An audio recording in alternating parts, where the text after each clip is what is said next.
Expression. Now, look, it's something that anyone can do. The question is, will it be you? Are you letting the game that you play hold you back? See, we all have an important story to share, a job to do, but often it doesn't get done. This is a place where those who suspect they're innately wise, brilliant and powerful come to learn how to transform their lives, one cognition, one realization and one blinding flash of the obvious at a time. We are the innovators, the record breakers, the world makers and creators of all kinds. We supersede the suppressive worldview of mass ignorance and awaken the strength within. We are waking up to our innate secrets. My name is Dr. Mark Postles and welcome to the Innate Secrets podcast. So this is a story about four people named everybody, somebody, anybody and nobody. There was an important job to be done and everybody was sure that somebody would do it. Anybody could have done it, but nobody did it. Somebody got angry about that because it was everybody's job. Everybody thought anybody could do it, but nobody realized that everybody wouldn't do it. It ended up that everybody blamed somebody when nobody did what anybody could have done. So this is about the anybody who will get it done. Are you the anybody? Are you able to stand up and do what needs to be done, say what needs to be said? You see, in life, I think your stand is your brand. It's like you have an idea about something and there is a flow that goes through from that idea to some information that backs that idea up. And this is that movement from quadrant 1 to quadrant 2 within the innate model. And then there's an evidence in life and action and activity that proves that idea has some validity. And the information that you're basing it on has some merit. And so you put it to use. And then the next big challenge is, and that's in quadrant 3, the next big challenge is to go into quadrant 4 and to express it, to get it out there. Now, it's pretty well recognized that our number one fear is in public speaking. The number one fear in most people is getting something out there in front of a group. And there's all sorts of pullback that we have relative to that. Pullback that is housed in our quadrant 3 part that says, I don't want to look good. I don't want people to look bad. I don't want people to reject me. I don't want to be seen to be stupid. I want people to like me, and they may not like me if I say the wrong thing. And these are considerations that stop us going into a state of expression. So expression is really a responsibility. It's a leg of philosophy, commonly known as politics, that allows us to flow this idea through the information, through the knowledge and the experience of it, and then create something new from it, to create a new idea, a new version by expressing it. Now, it's well known that when you want to learn something, the best way is to teach it. And so by expressing it, we ingrain it into our neurology in a far more complete and accurate way than simply receiving the information and processing it internally. So the expression of something is a very valid way of making sure that we really understand a subject. This is where the push-pull comes in, because it's like leaving it up to someone else to express. And that's why we go to movies and watch people expressing themselves. We go to various sports activities and we watch people express themselves. We go to fashion parades and watch people express themselves. We look at ways in which we can get a vicarious kick out of someone else doing their expression. So there's an abrogation there of responsibility to some degree, because the quadrant 4 part is the most underrepresented part of people, and of the thousands upon thousands of people who've done the innate model questionnaire, quadrant 4 is always ranked the lowest. across any section of the population. It's more commonly lacking in the healing arts and the people who are helpers, because they have a tendency to go quite big in quadrant 3. But the essence of that left frontal part of the brain is that it's there to express. All the wiring is there. It's intuiting like crazy. It knows what needs to be said, and yet it pulls back. You see, the word expression, the definition of the word expression, is the action of making known one's thoughts or feelings. And that's the operative word, is action. You see, we don't express, and we may have, thoughts and feelings, but we don't express them until we go into action. So action is about us putting a stake in the sand and stating something, and something that has importance to us and implications to others. It's something that we are professing, we are being professional about. It's about taking our viewpoint and putting it out there regardless of fear or favour to society. So it's with the intent of articulating it so others can use it. But at the same time, obviously, there's going to be the naysayers. There's going to be people who reject that.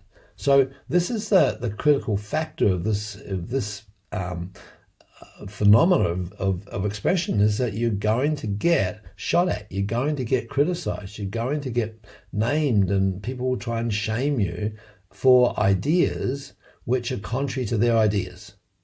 And this is an issue that's gone through humanity. It's always been there. You can go right back into the earliest recordings of history, and it's been there, and you follow history all the way through. You'll see individuals with an idea that want to share it. They're usually way ahead of their time. They're bold, they're brave, maybe stupid, and often they're put to the stake. Often they're imprisoned or incarcerated or killed for their ideas and for expressing their ideas. So, there's a justifiable fear with this. But if we die with something in us that could have made the world a better place, that we didn't articulate it, then what's the greatest sin? Is it that we got accepted and we didn't share, or is it that we did share and we got scorned? Now, I'm being dramatic on this one because there are issues, and you could choose a number of issues straight off the top of your head that in this world today you would get totally scorned at if you articulated your thoughts on it and your feelings on it. And that's the way the world is. There's it is about choosing your fights or choosing your battles and being strategic about it. However, it is about doing it on a small scale and graduating it up. So we have a responsibility to share what that works. And particularly, if you're considering the benefit of others, it's something that if you can consider the ripple effect of what you're sharing and how it affects other people down the track, then that's where the responsibility kicks in. That's where the burning desire to share comes from. And then it's about what's the most appropriate way, because you're putting it through filters then of making sure that it's done in a way that's effective and gets the target mark and gets the outcome that you're after. So it may be taking a position on a local organisation, a club, maybe an association, maybe a political party. Getting into a position where you can have an effect by virtue of your expression, where you can stand up and say yes to something. And in fact, when asked to stand up, and often, when you get around organisations and clubs and so forth, that they will say, hey, would you mind speaking for us or speaking with our group? Always say yes. Always say yes. And so then figure out a way in which you're going to do it after you've said yes. So committing yourself to doing something that is big, is bold, and it's about articulating you and your what you stand for. So look for opportunities then to get out there and stand on a stage and be representative of your vision and your viewpoints.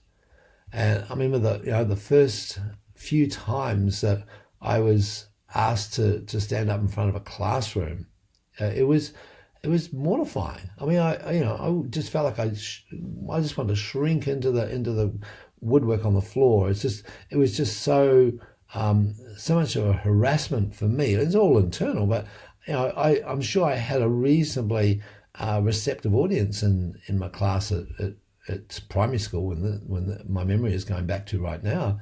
But it was so against anything that I had ever experienced before, in that I was very happy to express myself around the family dinner table, and in fact I got chastised a lot for that. But when it came to an audience, it was a whole different issue. So it's there, acknowledge it, and do it anyway, and say yes to it. Just say yes to it and figure out how you're going to do it as you get going into it. Now, writing is the same sort of thing. I would say there's a book within every person. There's a book within you. There is something within you that is unique to you that you're bringing to the world. And there's a responsibility within that. There's a responsibility that, when you leave the planet, if you can leave something behind as a legacy, you never know what it's going to do for the future of humanity.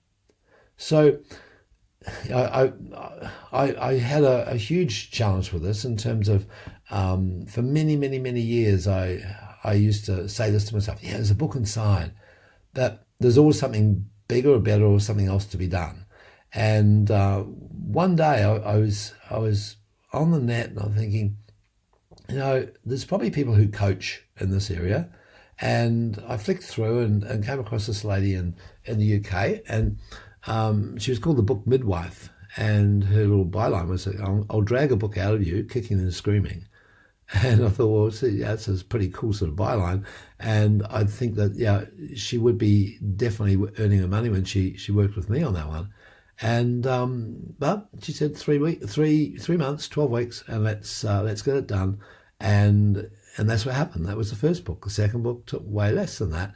And it's something that starts to flow. When you do something, you then move to a higher level of accomplishment, and that then, in retrospect, looks much easier.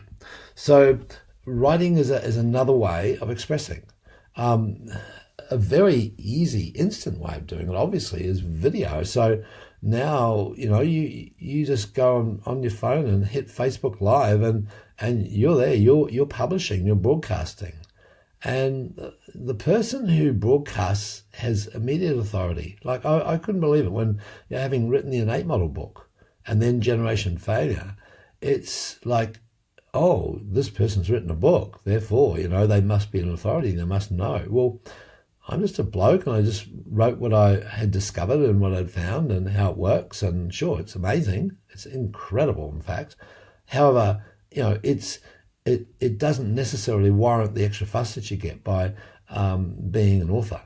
But that's the way people work. That there's an ascribed authority that goes with writing, with publishing, with speaking.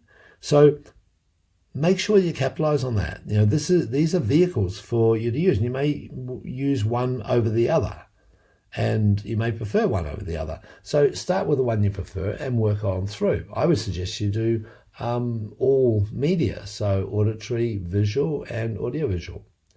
Then this is where we then start to look at what is our primary message, and who are the people that we're speaking to, and what's the cause that we're leading, what's the cause that we're advocating for and we're defending. And this is where we start to defend our followers, or defend the rest of our tribe, and we call out the wrongs, and that gets challenging. I mean, it's hard to enter that area, particularly in social media, where there's a lot of innuendo and very low level stuff that happens instead of discussing issues. There tends to be personality attacks and so forth. As soon as an issue comes up which one party or the other can't deal with, they tend to go personal. So, be aware of that and try and stay above that. At the same time, calling out the wrongs and putting yourself in the firing line, and in many respects being disruptive, being able to disrupt the normal level of thinking or the group think, and maybe look at it from a different position.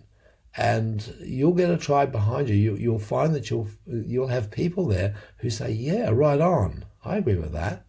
And so they will tend to follow you. They will tend to see you as being an inspiration to them.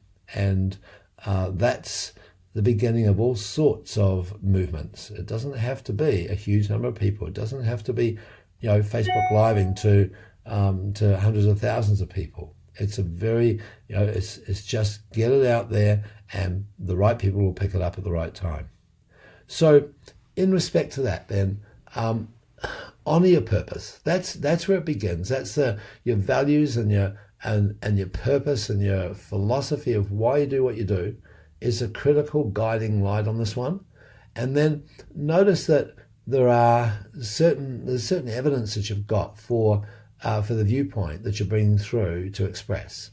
And that comes via your quadrant 2 and then your quadrant 3, and you get your experience in the 3, and then you decide on your outcomes, you decide on your direction, you decide on where you're going to go with it. And the challenge for a lot of people is, and I'll go into this in more detail in another podcast, another time, that the ability to put this outcome into a direction and into a plan, and yet at the same time go into action. And there seems to be a paradox within this one. Well, if you're still getting the outcome and the direction sorted, then how can you go into action? Well, it's that process of getting ready and then firing and then aiming and re-aiming and re-aiming and re-aiming. So the ability to observe and reconnect or recalibrate and reinvent and retarget, re-aim as you're fired. So committing yourself, going into action, getting the momentum, and then reevaluating as you go. Keep correcting. So this is about being the anybody. This is about being the person that sticks your hand up and says yes. This is about being the doer, the action taker. And this is what really puts people on the map. This is what puts professions on the map. It's what puts businesses on the map. It allows you to go into a state of action, and others will rally around to support. There's no question about that. As soon as someone steps up, then people who have been resonating with the same feeling, the same philosophical premises, the same experiences in life will then start to gravitate towards you. So in terms of a practical application for that, you might consider, as Brian Tracy suggested in the concept of kicking worthy goals, he said, look, committing your goals to paper increases the likelihood of you achieving them by 1,000%. And it's one of those things where it's not about having the goal as the prize. It's an indicator along the way. But putting it down, writing it down so that you can then have a reference point and a measurement point along the way is a really useful thing to do. So maybe this week, say yes. Just say yes to any opportunity to get yourself expressing, to express yourself out there more. Review your goals and make sure you have them all written down. Make sure that you've got a direction in mind, an outcome in mind, and some goals along the way. And then just go into action. Don't worry about how you're going to get there. Just go into action, commit to it, and ready, fire, and aim. So be the anybody. It's something that anybody can do, and the question is, will it be you? Until next time. Let us show you how to fire your brain in ways that serve you so that you can be confident, connected, and bring joy and passion into what you do every day. Get a free copy of my book, The Innate Model. Go to theinnatemodel.com/free book.